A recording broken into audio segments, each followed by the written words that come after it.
께서 한 곳에서 기도하시고 마치심에 제자 중 하나가 여짜오되 주여 요한이 자기 제자들에게 기도를 가르친 것과 같이 우리에게도 가르쳐 주옵소서.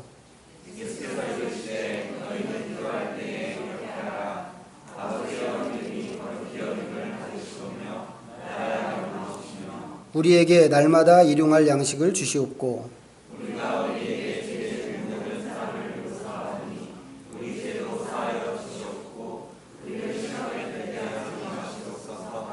또 이르시되 너희 중에 누가 벗이 있는데 밤중에 그에게 가서 말하기를 벗이여 떡 세 덩이를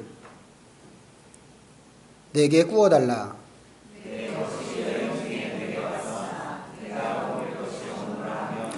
그가 안에서 대답하여 이르되 나를 괴롭게 하지 말라. 문이 이미 닫혔고 아이들이 나와 함께 침실에 누웠으니 일어나 내게 줄 수가 없노라 하겠느냐.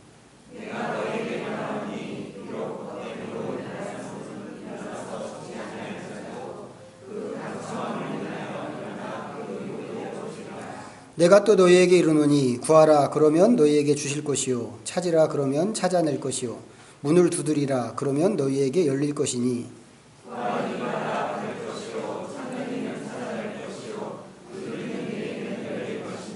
너희 중에 아버지 된 자로서 누가 아들이 생선을 달라 하는데 생선 대신에 뱀을 주며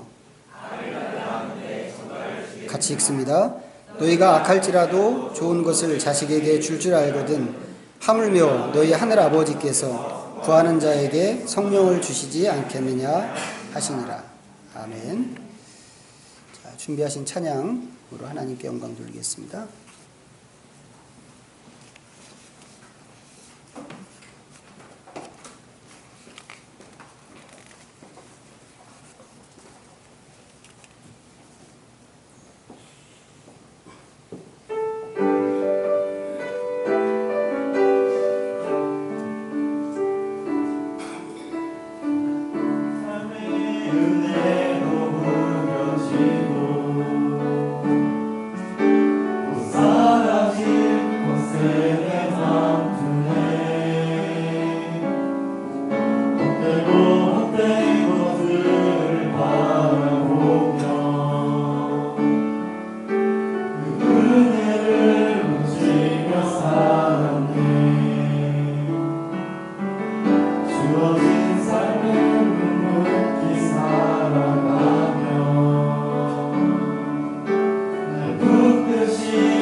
하나님 고맙습니다.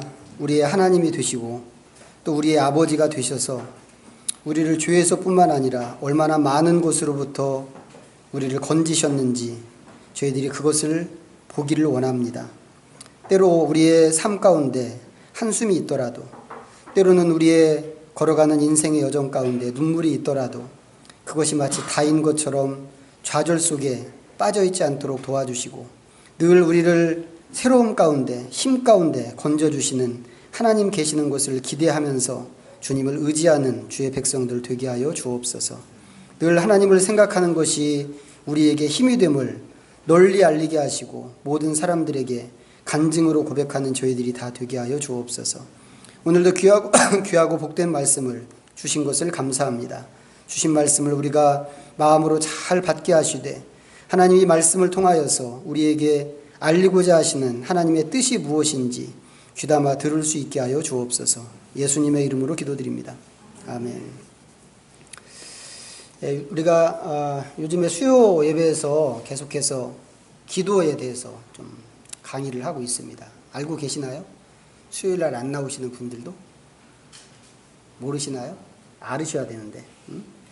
근데 저희가 이렇게 한 지 벌써 여러 달 됐고요. 또 앞으로도 꽤 오랫동안 기도 이야기를 좀 할 생각입니다. 근데 제가 바라기는 우리 교회가 이제 그동안 뭐 매일 성경 가지고 뭐 큐티하자, 뭐 하루에 3번 정해진 본문을 3번 읽기라도 하자고 하면서 말씀을 이렇게 강조했는데 우리 교회가 말씀을 이렇게 중요하게 생각하는 것만큼 또 기도도 우리에게는 좀 중요하게 여기는 그런 주제가 되었으면 좋겠습니다. 그리고 가능하면 이 말씀과 기도 이 두 가지가 우리 교회를 지탱하게 하는 좀 큰 기둥, 2개의 기둥이 되기를 바랍니다. 그래서 이 교회적으로도 뭐 마땅히 그래야 되겠지만 여러분들이 개인적으로도 생활하실 때 늘 하나님의 말씀을 생활에 좀 밀착시키시기를 바라고 그와 더불어서 기도도 그 정도의 무게로 좀 늘 가슴에 끼고 사는 그런 것이 되었으면 좋겠습니다. 자, 그런 바람을 갖고 이제 수요일 날 저녁에 이제 기도 얘기를 하는 것이다 보니까 이 기도 얘기가 그냥 단순하게 우리 기도를 열심히 합시다 이런 얘기에 머물지 않게 되더란 말이죠. 거기에 머물지 않고 오히려 나름대로 좀 이렇게 방향을 갖고 진행하는 그런 얘기가 되고 있습니다. 그리고 이런 이유 때문에 지난 6월 달에 이제 우리가 기도원에 갔을 때는 수요 기도에 못 나오시는 분들은 우리 밴드에 링크되는 그 설교를 좀 꼭 들으시라고 제가 부탁을 드렸습니다. 이렇게 말씀드리는 이유는 우리가 함께 가야 하는 방향과 목적이 분명히 있기 때문에 그렇습니다. 어쨌거나 이렇게 이제 수요일 저녁에 우리가 기도 얘기를 참 끝도 없이 하고 있는데 오늘 보니까 기도에 대한 본문을 또 읽었습니다. 자, 그런데 이 본문이 보시면 한 가지 이야기만 하고 있지 않죠. 이 안에 우리가 읽은 본문 안에 기도에 대한 몇 가지의 이야기가 연속적으로 이렇게 나오고 있습니다. 어떤 이야기들인가요? 제일 처음에는 주기도문이 나오고 그 다음에는 갑자기 찾아온 친구를 위해서 옆에 사는 친구에게 빵을 구하는 이야기가 나옵니다. 그리고 마지막으로는 우리가 너무 잘 아는 구하라, 찾으라, 문을 두드리라고 하는 그런 말씀이 나옵니다. 공감하시는지 모르겠는데 이 기도에 대해서는 우리 안에 어느 정도의 선지식과 판단이 있습니다. 누구에게 기도하는가에서부터 시작해서 무엇을 기도할 것인지 또 어떤 태도로 또 기도해야 하는가 뭐 이런 것들까지 여러 가지 질문과 내용들이 있는데 이런 질문들에 대해서는 우리가 따로 교육받지 않아도 상식적인 수준에서 답을 끌어낼 수 있을 만큼의 수준을 우리가 갖고 있단 말이죠. 이렇게 할 수 있는 이유는 뭐냐면 우리를 포함해서 모든 인간이 기도하는 존재이기 때문에 그렇습니다. 어떤 종교를 가졌는가에 상관없이 종교가 있느냐 종교가 없느냐 그것과도 상관없이 모든 인간은 기도하는 존재입니다. 뭘 보고 알 수 있냐면 새해에 동해바다 가서 소원을 비는 걸 보면 알 수 있습니다. 해만 보고 소원을 비나요? 어떤 사람들 보니까 연못에 동전 던져놓고는 거기다가 또 소원을 빌더란 말이죠. 이게 생각해보면 전부 기도 행위라고 할 수 있습니다. 그 기도를 누가 들어주는가, 이거는 상관이 없는 것 같아요. 그저 누군가가 들어주기를 바라면서 소원을 빕니다. 특정한 종교에 속해 있다면 더 잘하겠죠. 하지만 어디에 속해 있지 않아도, 또 특별히 배우지 않아도 사람은 이런 짓을 거의 본능적으로 하는데 급할수록 더 잘합니다. 자, 그런 우리란 말이죠. 그런 우리 인생인데, 그런 우리가 기도에 대한 긴 말씀을 오늘 읽었습니다. 우리가 읽은 이 본문이 이제 기도에 대해서 우리에게 뭔가를 가르쳐 주는데, 무엇을 가르쳐 주는 본문인가요? 말씀드린 것처럼 이 본문은 세 가지 이야기를 담고 있습니다. 주기도문, 야밤에 빵을 구하는 이야기, 또 구하라, 찾으라, 두드리라고 하는 그런 이야기.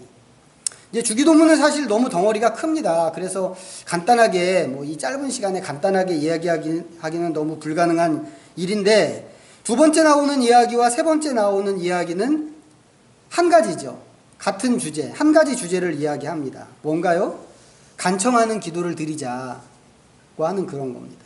집중해서 열심히 간청하는 기도를 드리면 하나님께서 우리의 기도를 들어주신다고 우리가 그동안 배워왔습니다.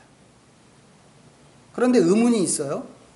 이렇게 따로따로 떼어놔도 독립적인 설교가 될 것 같은 세 가지 이야기인데, 그래서 설교를 할 때도 이걸 다 따로따로 떼어놓고 설교를 각각 했으면 좋겠어요. 이걸 하나로 묶어서 설교하려다 보니까 할 얘기는 너무 많은데 시간은 한정돼 있고, 이게 참 애로사항이 있구나, 좀 이런 거를 저도 느꼈는데, 근데 어쨌거나 이 세 가지 이야기를 이 본문이 다 이렇게 붙여놨단 말이죠. 왜 이것을 붙여놨을까? 독립적인 이야기 같은데. 예수님께서 다 말씀하셨단 말이죠. 예수님께서 말씀하셨는데 주기도문을 말씀하시고 예수님이 또 이런 뒤따라오는 이야기를 이렇게 덧붙여 주셨습니다. 이거 되게 긴 말씀인데 이 본문을 한 통으로 읽을 수 있을까요?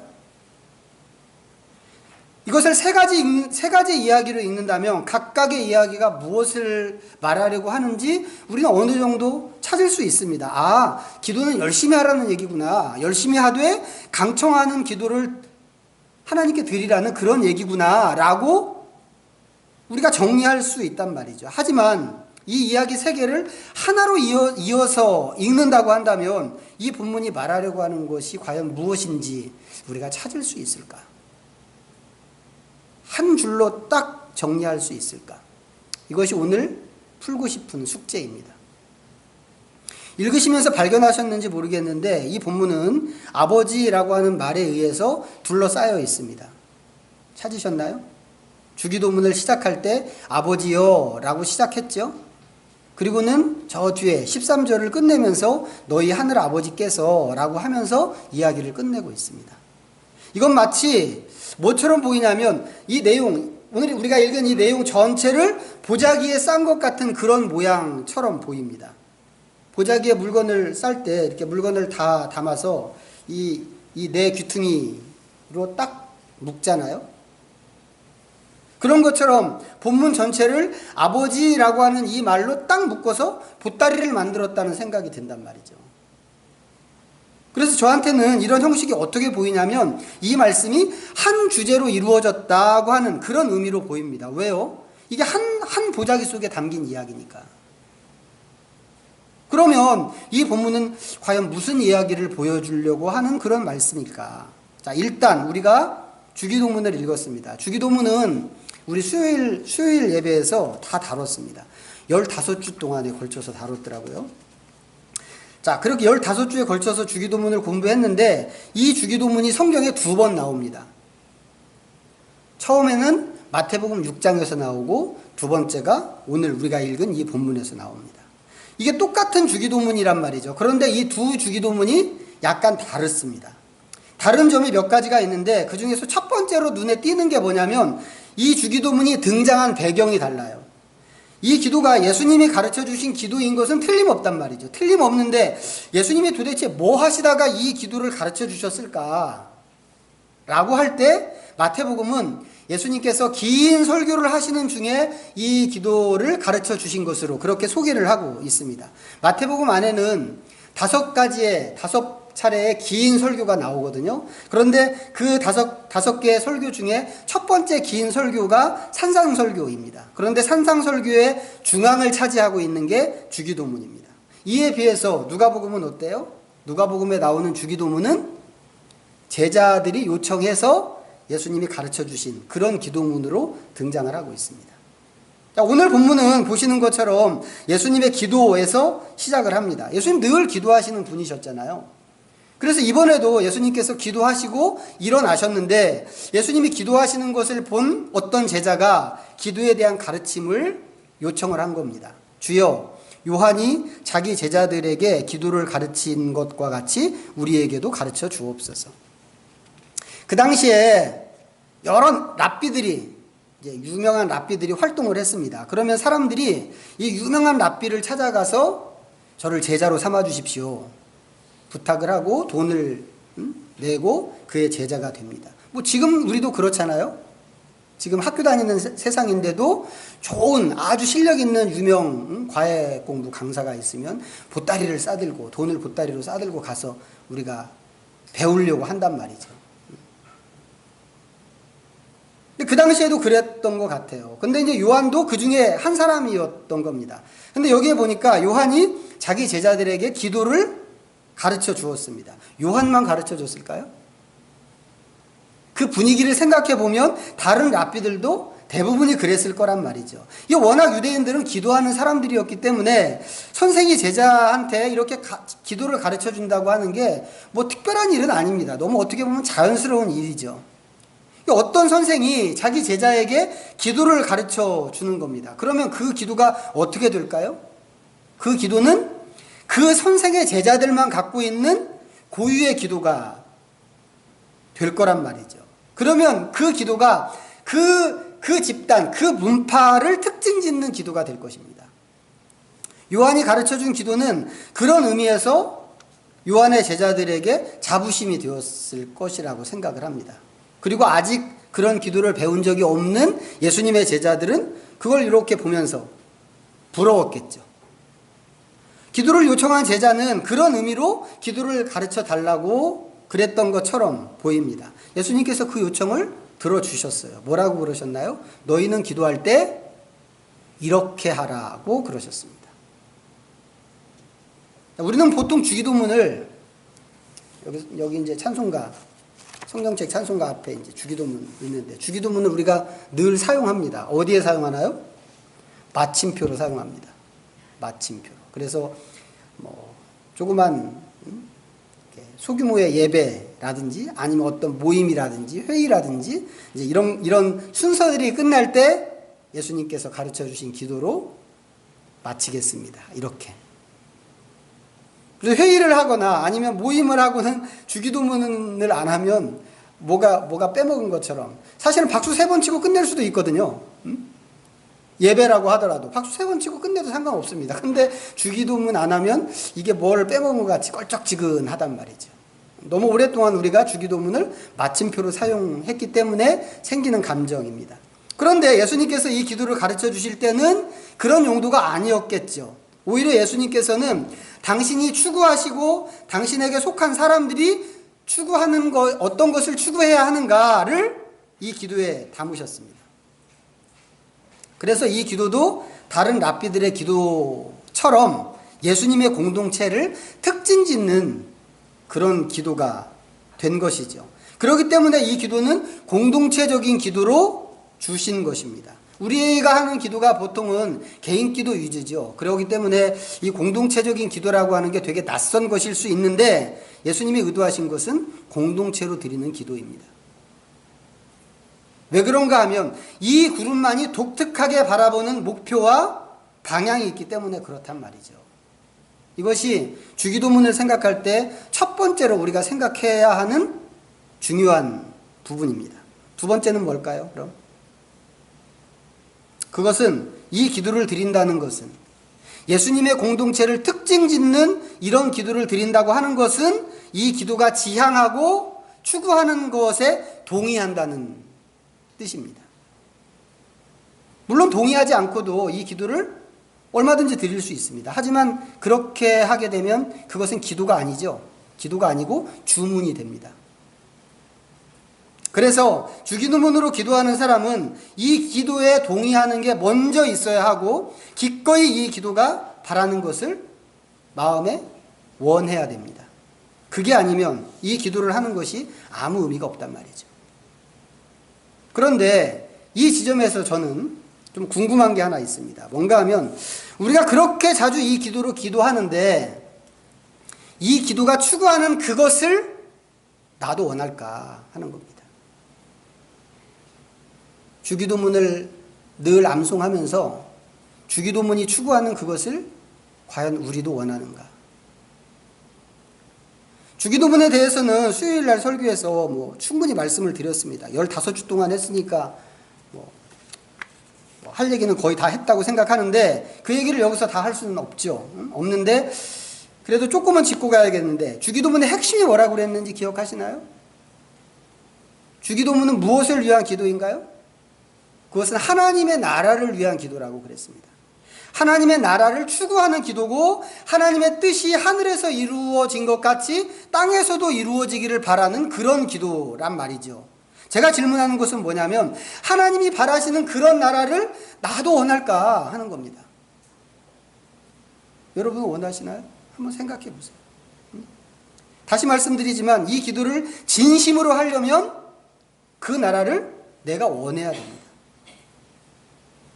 그렇기 때문에 내가 이것을 원하는지 원하지 않는지를 아는 것이 굉장히 중요하죠. 그리고 내 마음이 어떤가 하는 것을 알려면 주기도문의 내용이 무엇인지를 정확하게 먼저 이해할 수 있어야 됩니다. 여기서 다 이야기할 수는 없겠지만 대략적으로라도 좀 점검하고 갔으면 좋겠습니다. 자, 본문에 나오는 누가복음에 나오는 주기도문 얘기하는 겁니다. 이 본문에 나오는 주기도문은 5가지의 기도 제목을 담고 있습니다. 첫째, 아버지의 이름이 거룩히 여김을 받으십시오. 이거죠. 둘째, 하나님의 나라가 임하기를 바랍니다. 세 번째, 우리에게 날마다 일용할 양식을 주십시오. 네 번째, 우리에게 죄 지은 모든 사람을 용서하오니 우리의 죄도 용서해 주십시오. 다섯째는요, 우리를 시험에 들게 하지 마십시오. 이겁니다. 거룩이라고 하는 말은 하나님의 이름이 거룩히 여김을 받으십시오. 첫 번째 기도 제목인데 거룩이라고 하는 말은 구별을 의미합니다. 우리는 사실 거룩이 뭔지 잘 모릅니다. 이거 하나님에게만 속한 것이기 때문에 그래서 구별을 의미하는 것이죠. 우리하고는 다르다라고 하는 것을 의미하는 것이고 이 세상에 속해 있지 않다고 하는 것을 이야기하는 겁니다. 그래서 하나님의 이름이 거룩히 여김을 받는다고 하는 것은 하나님이 그렇게 특별한 존재로 인정되어야 한다고 하는 그런 뜻입니다. 모든 사람은 하나님을 생각할 때 그분을 높이고 그분을 경외해야만 합니다. 왜요? 이 세상에는 그 어떤 사람도 하나님과 똑같이 취급될 수 있는 사람이 없기 때문에 그렇단 말이죠. 오직 높으신 분은 하나님이시고 오직 선하신 분은 하나님밖에 없습니다.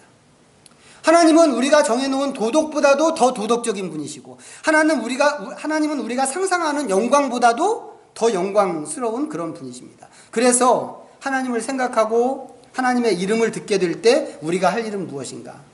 그분을 찬양하고 그분을 경배하는 것이어야 한다고 하는 겁니다. 이거 외에는 없단 말이죠. 이에 비해서 하나님의 나라는 하나님의 통치라고 그랬습니다. 하나님만이 이 세상을 다스리시는 유일한 왕이십니다. 인류 역사와 온 우주의 모든 운행 질서는 하나님 손에, 오직 하나님 손에만 달려 있습니다. 물론 어떤 때는 하나님이 하시는 일이 이해가 안 될 때가 있기는 있죠. 하지만 이해가 안 된다라고 하는 것은 뭔가요? 축구공보다도 작은 우리 머리로 판단하는 거란 말이죠. 우리가 하나님이 하시는 모든 일을 완전하게 이해하는 것은 사실 불가능합니다. 어떤 때는 하나님이 왜 이렇게 불의한 상황을 허용하실까 이해가 안 되는 때가 있죠. 하지만 또 그 반대편을 넘어다 보면 어떤 때는 나같이 나쁜 사람을 하나님은 왜 계속해서 살려두실까 하는 것도 이해가 안 되는 일이란 말이죠. 이게 이해가 안 되는 이유는 우리 눈이 지금 내 발등만 보기 때문에 그런 것입니다. 하지만 하나님은 어떠신가요? 지금만 보는 게 아니고 먼 훗날까지 보시는 하나님이시죠.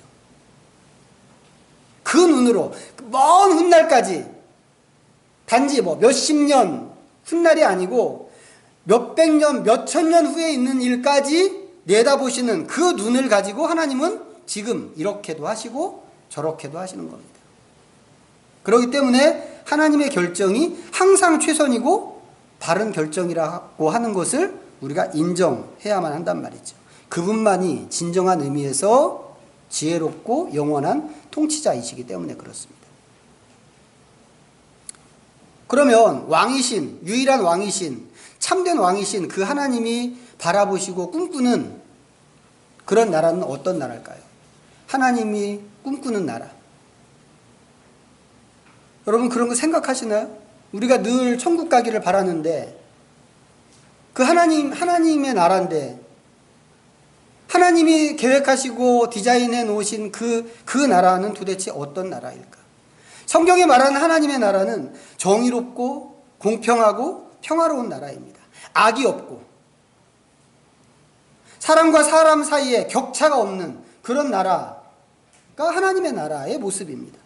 사람을 능력으로 평가하지 않고 모든 사람이 똑같이 대접받는 그런 나라가 하나님의 나라가 담고 있는 내용입니다. 심지어는 사자들이 어린 양과 함께 풀밭을 뒹굴면서 놀 정도로 경쟁이 없는 나라가 하나님의 나라입니다. 넘어진 사람이 있으면 왕이 쫓아와서 달려와서 일으켜주는 그런 나라가 하나님의 나라입니다. 이게 전부 성경이 말하고 있는 하나님 나라의 모습이란 말이에요. 그런 하나님 나라에 비하면 지금 우리가 살고 있는 이 나라는 어떤가요? 이런 나라는 전복돼서 없어져야 되는 나라란 말이죠. 주기도문이 가르치는 건 뭐냐면 그런 나라가 이 땅에 임하기를 바란다고 하는 겁니다. 그렇기 때문에 그것을 위해서 기도해야 된다는 것이죠. 제가 궁금해하는 건 뭐냐면 나는 과연 그런 나라를 바라는가 하는 겁니다. 여러분은 그런 나라를 바라시나요? 바라는 사람이 분명히 있겠죠. 하지만 모든 사람이 바랄까? 그 나라를? 의문이 든단 말이죠. 왜 이런 의문이 드느냐면 지금 이 세상의 체계, 이 세상을 유지하게 하는 세상의 체계에 기대서 잘 먹고 잘 사는 사람들이 많이 있기 때문에 그렇다고 하는 겁니다. 그런 사람들은 이 세상으로도 너무 좋기 때문에 굳이 하나님의 나라가 필요할 것 같지 않단 말이죠. 그런데 예수님께서 그 나라의 임재를 위해서 기도하라고 이렇게 말씀하신 겁니다. 왜요? 하나님이 우리에게 약속하신 나라가 바로 그런 나라이기 때문에 그렇다고 하는 것이죠. 일용할 양식은 광야에서 단 하루치의 양식만 주실 때를 염두에 둔 기도라고 그랬습니다. 그래서 이 기도는 이렇게 표현해도 될지 모르는데 하나님 나라의 경제 양식이라고도 이야기할 수 있습니다. 단 하루치 양식이기 때문에 사람은요 하나님을 의지할 수밖에 없습니다. 나한테 있는 양식이 하루치밖에 없으니까. 이게 떨어지면 내일은 무엇을 먹을까? 이거 하나님을 의지해야만 한단 말이죠. 물론 내일을 걱정하는 사람이 오늘치 양식을 구하러 나가서 내일을 위해서 더 많이 담아올 수는 있겠습니다만 그런 짓은 아무짝에도 소용이 없습니다. 왜요? 다음날 아침이 되면 내가 주워온 게 전부 다 썩어서 냄새가 나고 벌레가 날 것이기 때문에. 그래서 아침이 되면 모든 사람이 똑같은 자리에 나가서 다시 시작을 해야 됩니다. 여기에는요 부자와 가난한 사람이 의미가 없습니다. 재산과 양식을 축적해 놓는 것 이것도 소용이 없습니다. 왜요? 매일매일 다시 시작해야 되니까. 이 기도는 그 자체로 희년을 보여준다고 그랬습니다. 희년은 뭐예요? 빚진 것, 약한 것, 뺏긴 것, 이 모든 것들을 다시 다 탕감받고 처음으로 되돌아가서 다시 시작하는 그런 자리가 희년이라고 그랬습니다. 하나님께서는 이스라엘 역사에서 이 희년에 하는 이런 조정이 50년마다 있기를 바라셨습니다. 그런데 광야에 있는 사람들은요, 매일매일 이 일을 경험해야만 했다고 하는 겁니다. 예수님이 기대하시는 건 뭐겠어요? 날마다 일용할 양식을 기도하면서 하나님이 생각하시는 그런 나라를 매일매일 생각하고 꿈꾸고 소망해라, 이거죠. 네 번째 기도 제목은 용서의 문제입니다. 하나님은 기본적으로 은혜로우신 하나님이십니다. 그래서 노하기는 더디하시고 용서하시는 것은 즐기시는 그런 하나님이십니다. 우리는 그런 하나님의 용서로 죄의 문제를 해결받습니다. 우리에게 죄 지은 사람을 용서한다고 하는 것은 뭔가요? 하나님의 그런 성품을 반영하는 것입니다. 우리 본성으로는 사실 불가능하죠. 용서가 쉬운 사람이 어디 있겠어요? 불가능한 일이란 말이죠. 그렇지만 하나님 나라의 백성이라는 신분에 서서 보면 우리 원래 있던 본성에만 기반을 둘 일이 아니다라고 하는 겁니다. 이제 새로운 종류의 사람이 되었으니까, 새로운 인종이 되었으니까 그 나라의 왕이신 하나님의 성품을 반영하는 것이 옳은 일이다 라고 하는 얘기입니다. 마지막 기도, 시험에 드는 문제입니다. 시험에 드는 문제는 사탄을 염두에 둔 그런 기도라고 할 수 있죠. 하나님께서 세상을 만드셨어요. 세상을 만드실 때 뭘 만드셨나요? 이것도 만드시고 저것도 만드시고 수도 없이 많이 만드셨는데 사실은 하나님의 나라를 만드셨습니다. 하나님께서 진정한 왕으로 계시는 그런 나라를 하나님께서 만드셨죠. 인간은 그 안에서 뭐든지 자기 마음대로 할 수 있습니다. 할 수 있는 권한을 하나님이 주셨죠. 그런데 그 권한을 가졌지만, 그래서 그 권한을 행사할 수 있지만 늘 선악과를 쳐다보면서 진짜 하나님, 진짜 왕은 하나님이시지 라고 하는 것을 확인했습니다. 그런데 사탄이 와서 그 사람들을 시험했죠. 사탄의 시험은 뭔가요? 하나님이 왕이신 그 체제를 의심하게 하는 거죠. 의심하게 하고 하나님에게서 벗어나게 하는 그런 시험입니다. 사탄은요, 아담과 하와를 시험한 이후로 지금까지 쫓아다니면서 우리를 시험하고 있습니다. 심지어는 예수님조차도 사탄이 시험을 했죠. 앞으로는 어떨까요? 앞으로도 계속 시험을 할 겁니다. 끝까지 시험을 할 겁니다. 뭐라고 시험한다고요? 우리가 갖고 있는 우리의 믿음, 하나님 나라의 체제에 대해서 의심하게 하는 그런 시험을 할 거란 말이죠. 그런 점에서 우리 생애에서 이 시험은 절대로 없어질 일이 아니라고 제가 확신합니다. 그러면 예수님 말씀하신 시험에 들게 하지 말라고 하는, 이건 무슨 뜻일까요? 이 얘기는 시험이 없게 해달라는 얘기가 아니고 시험에 넘어지지 않게 해달라는 그런 얘기죠. 시험하는 사탄의 말에, 아니면 사탄이 펼쳐놓은 상황에 굴복하지 말고 하나님의 통치에만 굴복하게 해주십시오 라고 하는 그런 기도입니다. 말씀드린 것처럼 이 기도는 철저하게 하나님의 나라를 위한 기도입니다. 예수님께서는 당신의 제자들에게 너희는 기도할 때 이렇게 하라고 이렇게 말씀하셨습니다. 이 얘기는 무슨 얘기예요? 우리가 기도할 때 얼마든지 이렇게 기도하지 않고 다르게도 기도할 수 있다는 얘기죠. 그리고 실제로 보면 많은 사람들이 다른 것을 기도합니다. 하지만 예수님의 제자들은 이렇게 기도를 해야 된다라고 하는 겁니다. 왜요? 이것이 하나님이 추구하시는 나라이기 때문이고, 이제는 예수님의 제자들, 교회가 추구하는 나라이기 때문에 그렇다고 하는 겁니다.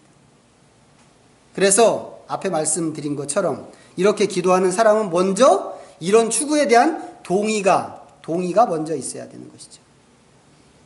그런데 기도를 이렇게 가르쳐 주신 예수님께서 본문에 뒤따라 나오는 이야기들을 덧붙여 주셨습니다.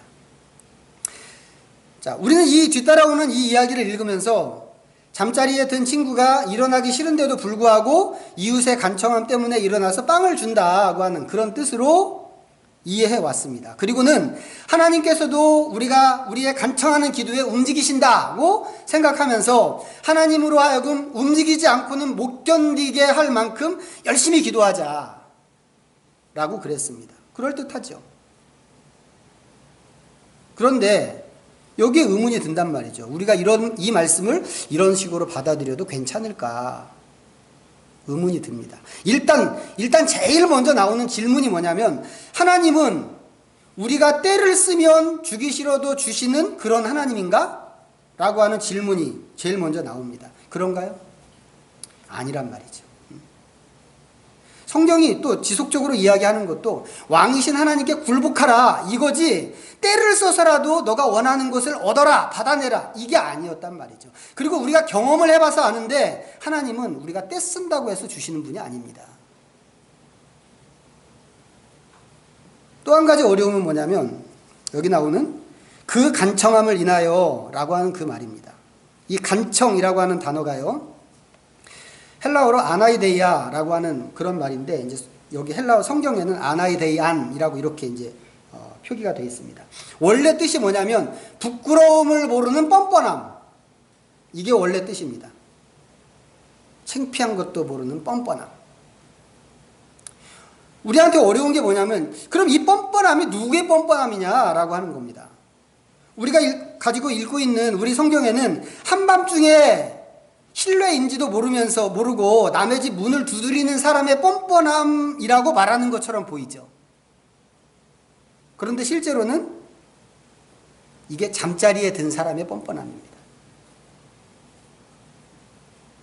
예수님 뭐라고 그러셨어요? 빵 주는 것에 거절하겠느냐? 이 얘기 먼저 하셨단 말이죠. 이 사람 문화들로는 그게 있을 수 없는 일인 겁니다. 이런 거예요. 이스라엘 사람들의 문화는 손님을 접대하는 그런 문화입니다. 그래서 한밤중에 찾아오는 손님이라고 하더라도 그 사람에게, 그 손님에게 필요한 음식을 제공하는 게 마땅한 일이고, 또 마땅한 일일 뿐만 아니라 이렇게 손님을 대접하는 것은 하나님을 대접하는 것과 맞먹는 일이라고 그 당시에 이스라엘 사람들이 생각을 했습니다. 그런데 어떤 사람에게 이런 손님이 왔단 말이죠. 한밤중에. 그런데 집에 아무것도 없었어요. 지금 우리 같은 형편이 아니겠죠. 뭐 냉장고 문만 열면 그래도 라면 한 그릇 끓일 거라도 있는 그런 형편이 아니란 말이죠. 2000년 전 얘기입니다. 아무것도 없었습니다. 그래서 옆집에 가서 빵을 좀 달라고 부탁을 하는 겁니다. 구워달라고. 자, 옆집에 사는 사람한테는 이게 굉장히 불편한 일이겠죠. 더군다나 옛날에는 단칸방에서 식구들이 다 살았잖아요. 그런 경험 있나요? 저는 6식구가 단칸방에서 살았는데. 2000년 전에 그 옛날 더군다나 이 팔레스타인 지역에서 흙벽돌로 집을 짓고 살았던 시대라면 더 많이 그런 분위기였을 텐데, 빵을 주러 일어난다고 한다면 같은 한 방에서 자고 있는 식구들을 전부 깨우는 그런 일이 될지도 모릅니다. 하지만 일어나서 빵을 주어야만 합니다. 왜요? 그렇게 안 하면 아침에 눈 뜨고 일어났을 때 소문이 쫙 퍼져 있을 거니까. 뭐라고 소문이 날까요? 부끄러움도 모르는 뻔뻔한 인간이라고. 이게 왜 뻔뻔한가요? 한밤에 찾아온 손님을 위해서 대접할 거리를 찾는데 도와주지 않았기 때문에 그런 것입니다. 예수님이 말씀하시는 건 뭐냐면 하나님도 그런 분이다 라고 하는 겁니다. 앞에서 하나님을 아버지라고 그러셨잖아요. 아버지이신 하나님은 기도를 들으시는 하나님이십니다. 하나님이 기도를 안 들어주신다고 한다면 어떻게 될까요? 평판이 안 좋아지는 겁니다.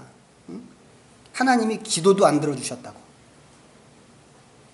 그렇기 때문에 하나님은 부끄러움도 모르는 뻔뻔한 하나님이야, 이런 소리를 안 듣기 위해서라도 틀림없이 기도를 들어주시는 분이시다 라고 하는 겁니다. 그러니까 예수님의 제자들은 기도를 해야 하는데 무슨 기도를 하라고요? 주님이 가르쳐 주신 대로 하나님의 나라를 위한 기도를 해라 라고 하는 얘기입니다. 구하라, 찾으라, 두드리라, 이것도 마찬가지죠. 여기서도 하나님은 좋은 아버지로 나오고 있습니다.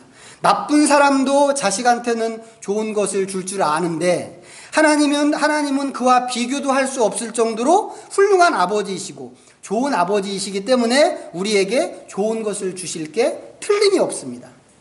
그런데 그 좋은 것이 뭔가요? 좋은 것이 뭐예요? 누가는 뭐라고 얘기했나요?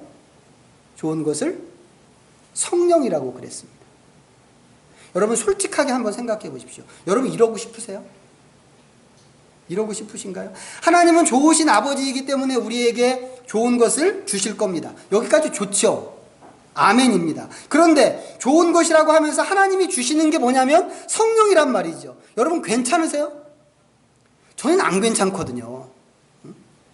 저는 하나님이 저에게 줄 때 성령 같은 것보다는 돈을 주셨으면 좋겠어. 저는 성령보다 건강이 더 중요하고 똑똑한 머리가 더 좋단 말이죠. 그런데 하나님께서 내 마음을 아시는지 모르시는지 물어보지도 않고 성령을 주신다고 덜커덕 이렇게 이야기하신단 말이죠. 이게 좋은 거라고. 하나님께서 이렇게 하시는 것이 여러분한테는 괜찮은가 하는 겁니다. 좋은 것으로 얘기하면 다른 것도 많은데 이 세상에 좋은 게 얼마나 많습니까? 정말 좋은 것이 엄청나게 많은데 왜 하필이면 성령일까? 누가복음을 쓴 사람이 사도행전도 썼다고 하는 거를 다 아시죠? 같은 사람이 쓴 책인데 누가 썼나요? 누가가 썼습니다. 누가복음은 누가 썼냐면 누가가 썼습니다. 이거는 꼭 외우셔야 됩니다. 자, 하나님이 성령을 주시겠다고 하는 것은 구약성경 요엘서에 나오는 약속입니다. 그런데 그 약속은 언제 이루어질 약속이냐면 마지막 때에 이루어질 약속입니다. 그런데 요엘서에서 요엘 선지자를 통해서 그렇게 약속을 예언하신 그 약속이 하나님이 약속하신 그 성령이 진짜로 오셨어요.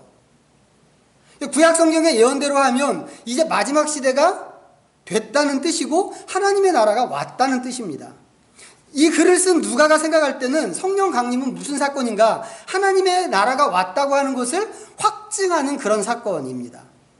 아직 성령이 오시지 않은 상태에서도 마찬가지죠. 성령이 온다고 하는 것은 하나님의 나라가 시작된다는 그런 뜻입니다. 그러니까 앞에서 얘기한 것처럼 하나님의 나라가 그렇게 좋은 곳이라고 한다면 성령이 오시는 것보다 더 좋은 것은 없다는 겁니다.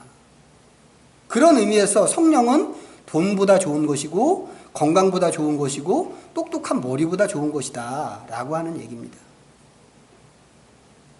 그렇기 때문에 또 예수님께서 하시는 말씀이 뭐예요? 하나님의 나라를 위해서 기도해라 라고 하는 것이고 그런 기도로 싸워나가면 하나님께서 틀림없이 그 기도를 들어주신다고 하는 것입니다. 내가 원하는 것을 얻을 때까지 때를 쓰듯이 기도해라 이런 게 아니고 또 다르게 기도해라 이런 얘기가 아니라 이렇게 기도해라 라고 하는 겁니다. 저는 우리 모두가 진심으로 이렇게 기도하기를 바랍니다. 주기도문이 가르치는 대로 하나님의 나라를 위해서 이 기도를 우리의 기도 제목으로 평생 동안 끌어안고 살았으면 좋겠습니다. 하지만 이렇게 되기 위해서는 제가 처음에 물었던 질문으로 되돌아가야 되는 것이죠. 나는 그 나라를 진정 원할까? 진짜를 바랄까?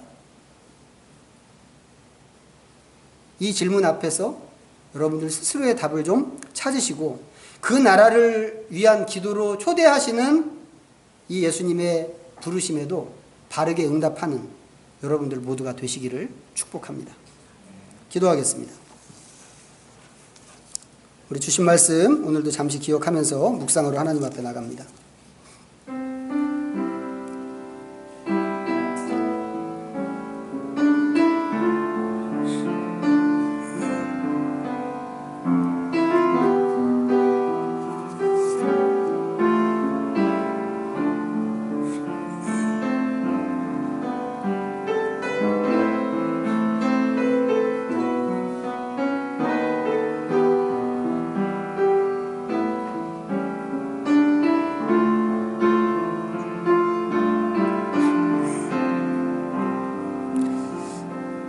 하나님 감사합니다.